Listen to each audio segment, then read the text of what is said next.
La naissance, un moment intense, si beau, et en même temps bien délicat pour la mère et l'enfant. Dans ce reportage, vous allez découvrir une triste réalité, celle d'une pratique taboue, mais pourtant bien réelle, la pratique de l'infanticide en milieu médical. C'est à ce moment-là que j'ai entendu le médecin senior dire à son interne à ce terme-là, il est possible que l'enfant naisse vivant. Donc si tu vois qu'il respire, tu appuies très fort ici et tu attends qu'il n'y ait plus de mouvement respiratoire. Incroyable, et pourtant, ces infanticides néonatals sont bel et bien pratiqués sur des enfants qui n'auraient pas dû naître vivants. La procédure d'IMG, c'est comment effectivement d'essayer de tuer l'enfant in utero et si il naît vivant, parce qu'il y a des fois ça fonctionne pas, s'il naît vivant, comment ils font des injections dans le cordon ou carrément intracardiaque. Par exemple, ils mettaient des masques, un masque d'anesthésie, voilà, et qu'en fait l'enfant il se débat un peu, pas longtemps, et puis voilà. Pour comprendre comment de telles situations sont possibles, un point sur la législation française est nécessaire. L'interruption volontaire de grossesse, à la demande, est légale jusqu'à 12 semaines de grossesse. À cet âge, le fœtus n'a absolument aucune chance de survivre en dehors du ventre de sa mère. Mais il existe aussi l'interruption dite médicale de grossesse, qui peut être pratiquée légalement jusqu'à la veille de la naissance. Nous avons rencontré Isabelle, infirmière anesthésiste, qui a assisté à une IMG bien particulière il y a plusieurs années. Donc en fait, j'étais infirmière anesthésiste dans un service hospitalier parisien. J'ai été appelée par le médecin anesthésiste pour surveiller une péridurale qu'il avait posée. Quand je suis arrivée, la jeune femme avait été envoyée par le planning familial pour une IMG à 28 semaines. Quand je suis rentrée dans la salle de travail, elle était à 7 cm de dilatation. Le travail s'est fait rapidement et le bébé est né vivant. Il a crié et l'obstétricien a attrapé le bébé, il l'a tout de suite mis dans les mains de la sage-femme. La maman a vu que son bébé était vivant. Elle le voulait, mais la sage-femme est partie. Ils l'ont fait parce qu'ils ne voulaient pas se faire souffrir la maman, rajouter de la douleur à la douleur. Et quand donc moi j'ai surveillé cette femme pour la péridurale, après je suis sortie, j'ai été voir où avait été mis cet enfant. Quand je suis arrivée en salle de réanimation, le bébé avait été posé tout nu dans un baquet en inox et il geignait et j'ai demandé ce qui allait se passer pour lui. On m'a pas répondu.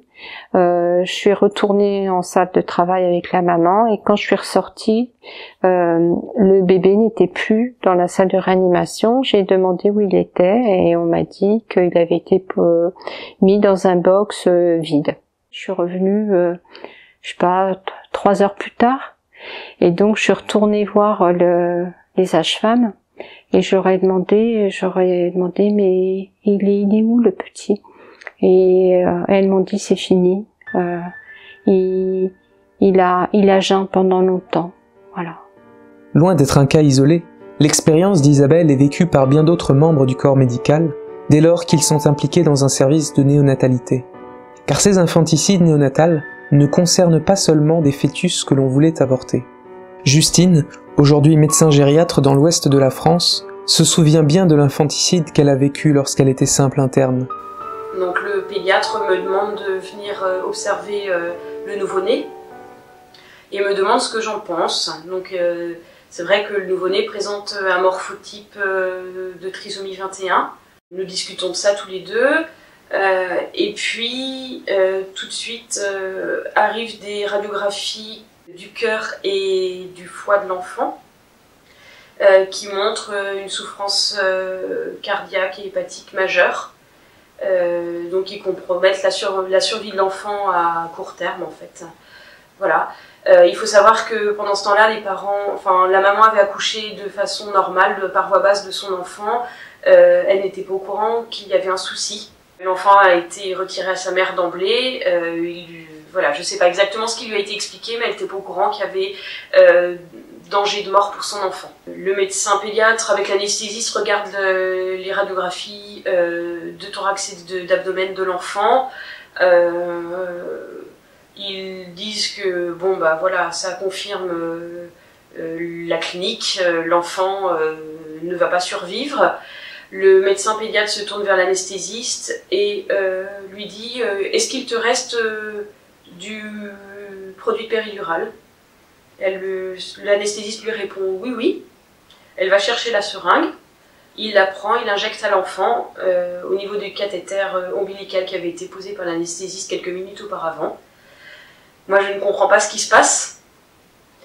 Et je les vois se tourner l'un vers l'autre et commencer à discuter ensemble de toute autre chose hors professionnel.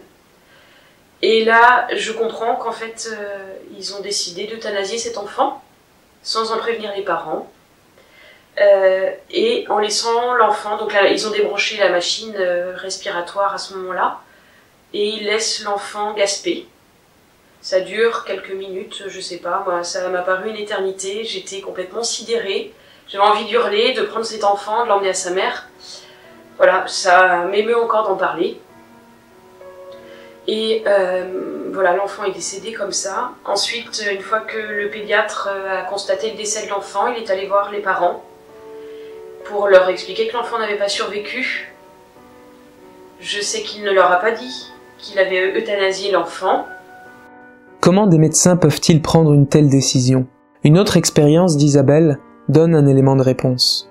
En salle de travail, quand il y avait des jumeaux qui étaient nés, et il y en avait un qui était très bien portant et l'autre qui était anencéphale. C'était décidé que l'enfant anencéphale il sortirait pas de la maternité. Voilà, qu'on n'allait pas le laisser traîner. Quelquefois, il y a le pouvoir médical qui prend la décision pour les parents en disant c'est trop dur pour eux. Donc nous, on est quelque part, on est fort, je sais pas, et on prend la décision pour eux d'arrêter la vie de cet enfant. C'était une césarienne. Donc l'enfant bien portant a été présenté à la maman et l'autre aussi. Ils lui ont montré, bon, ça a quand même un faciès très spécial, hein, les enfants anencéphales, et donc il lui a été présenté et on lui a dit de toute façon il va pas survivre, voilà. Et ils ont fait ce qu'il fallait pour qu'il survive pas. C'est vrai que je me suis confiée à une sage-femme de ce choc en fait que j'ai vécu, hein, et elle m'a répondu, elle pratiquait dans une autre région.